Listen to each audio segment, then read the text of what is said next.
अच्छा बच्चों, आज हम rule of writing the formula from valency method, valency method के द्वारा जो सरल यौगिक हैं उनके सूत्र कैसे इनके लिखते हैं उसके बारे में अध्ययन करेंगे।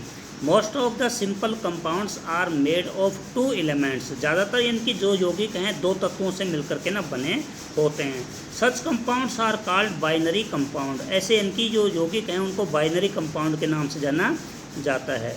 It is easy to write formula of such compound, तो ऐसे यौगिकों का जो फार्मूला है लिखना वो ज़्यादा कठिन कार्य नहीं है, आसान है, सिंपल है। When a metal combined with a non metal, जब कोई धातु धातु के साथ में कंबाइन होती है, जुड़ती है, the symbol of the metal elements is written on the left hand side. तो उसमें अपन क्या करते हैं कि जो मेटल जो है धातु है उसको हमेशा लेफ्ट हैंड की साइड के अंदर लिख लेते हैं। जैसे मान लेते हैं कि अपने पास में ये है फॉर्मूला ऑफ मैग्नीशियम क्लोराइड, तो मैग्नीशियम क्या है, धातु है, तो इसको हमेशा किधर लिखेंगे, लेफ्ट हैंड साइड की साइड में लिख लेते हैं।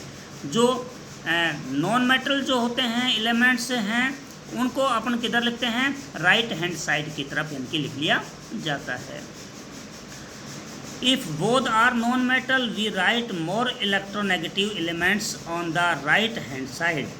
The naming of compound, the first elements is written as such. The name of second element, which is more electronegativity elements, is written by changing it ending to id. For writing chemical formula, we have to write valency as shown below. यानी कि इसके मतलब इनकी ये हुआ कि इनको दोनों तरफ इनकी, जैसे मैंने अभी बताया कि जो मेटल जो हैं उनको लेफ़्ट हैंड साइड में लिखते हैं, नॉन मेटल हैं उनको राइट हैंड साइड में लिखते हैं। उसके पश्चात जो वैलेंसी जो है आपको दिखाई गई है, किस किस की कितनी वैलेंसी होती है, ठीक है। कल भी मैंने आपको काफ़ी तत्वों के बारे में वैलेंसी के बारे में बताया। तो जो पहले लिखने के बाद में फिर वैलेंसी लिखते हैं, जैसे मैग्नीशियम है, मैग्नीशियम इसकी संयोजकता लिख देते, और ये तो लिख दिया किधर, लेफ्ट हैंड साइड में, ये राइट हैंड साइड में। दूसरा रूल क्या हुआ, इनके ऊपर इनकी अब संयोजकता लिख देते हैं। तो मैग्नीशियम है, मैग्नीशियम की संयोजकता कितनी होती है, +2, और क्लोराइड की -1, ये इनकी वैलेंसी लिख देते हैं।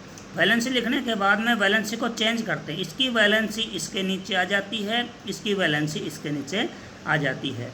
अब फॉर्मूला बनाते हैं Mg, तो Mg के पास में क्या आ गया, इसकी वैलेंसी कितनी थी, 1, तो 1 आएगी, 1 लिखने की आवश्यकता नहीं है। इसलिए अब यानी कि यहाँ पर Cl के पास में कितने आ गए, 2, तो ये क्या बन गया, MgCl2, MgCl2 magnesium chloride. Formula of calcium oxide का देख लेते हैं। कैल्शियम पहले इनकी क्या लिखेंगे, जो मेटल है उसको इनकी लेफ्ट हैंड साइड में लिखते हैं, नॉन मेटल है उसको राइट हैंड साइड में लिखते हैं। फिर इनके ऊपर इनकी संयोजकता लिखते हैं, कैल्शियम की +2 और ऑक्सीजन की -2, दोनों सेम हैं तो कैंसिल हो जाएंगी। इनको लिखने की ये इनकी आवश्यकता नहीं कि Ca2 इसकी संयोजकता इसके नीचे गई, इसकी संयोजकता इसके नीचे गई, तो ऐसे नहीं लिखेंगे कि Ca2 और O2, तो थोड़ा सा दोनों संयोजकता समान होगी, कैंसिल हो जाती है, तो 2 नहीं लिखेंगे, इसको सीधा लिखेंगे CaO, कैल्शियम ऑक्साइड। ये जो है ऐसे भी लिख सकते हैं लेकिन थोड़ा सा सही नहीं लगता। सही ये है कि इनकी वैलेंसी समान है तो कैंसिल हो जाती हैं। अब आता है जैसे एल्युमिनियम क्लोराइड, तो एल्युमिनियम क्लोराइड के अंदर भी वही बात आ जाती है कि एल्युमिनियम की संयोजकता लिखते हैं +3 ऊपर, और क्लोराइड की कितने लिखते हैं, माइनस। ये गलत है, इस बुक के अंदर ये गलत दे रखा है बेटा। इसमें क्या आएगा, एल्युमिनियम जो है यहाँ पर क्लोराइड की तो -1 होती है, तो ये आएगा ऑक्सीजन, तो ऑक्साइड जो है उसकी -2 होती है। ये यहाँ गलत प्रिंट हो चुका है इसलिए। तो अब यहाँ पर इनकी संयोजकता लिखते हैं तो ऑक्सीजन की कितनी होगी, जैसे एल्युमिनियम है लिख दिया लेफ्ट हैंड साइड में, इसकी संयोजकता लिख दी +3, ऑक्साइड है उस -2, संयोजकता चेंज कर देते हैं, इसके नीचे इसकी, तो ये आ गया Al के पास में संयोजकता कितने आ गई, 2, और ऑक्सीजन के पास में कितने आ गई, 3, Al2O3 बन जाता है। ऐसे अपन इनकी फॉर्मूला ऑफ सोडियम नाइट्राइट, तो इसमें अपन देखते हैं तो सोडियम लिखते हैं पहले। सोडियम की संयोजकता कितनी होती है? +1। लेफ्ट हैंड साइड में क्या लिखेंगे?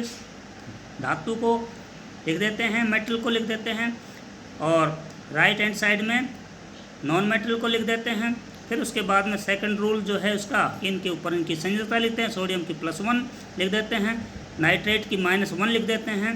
फिर संयोजकता को चेंज करते हैं, इसकी संयोजकता इसके नीचे, इसकी संयोजकता इसके नीचे आ जाती है। तो Na के पास में कितना आ गया? अब दोनों तरफ क्या है? +1 -1, तो दोनों की क्या हो जाएंगी? कैंसिल हो जाएंगी, और दोनों कैंसिल हो जाएंगे तो सीधा लिख देंगे NaNO3। तो ये हो गया सोडियम नाइट्रेट, सोडियम नाइट्रेट। तो इस प्रकार से हम जो हैं ये फॉर्मूला जो हैं बनाते हैं। उसके बाद में जो और जितने भी इनकी ज़्यादा जो परमाणुओं से मिलकर के ना जो बने हुए हैं, उनके बारे में अध्ययन जो है कल करेंगे।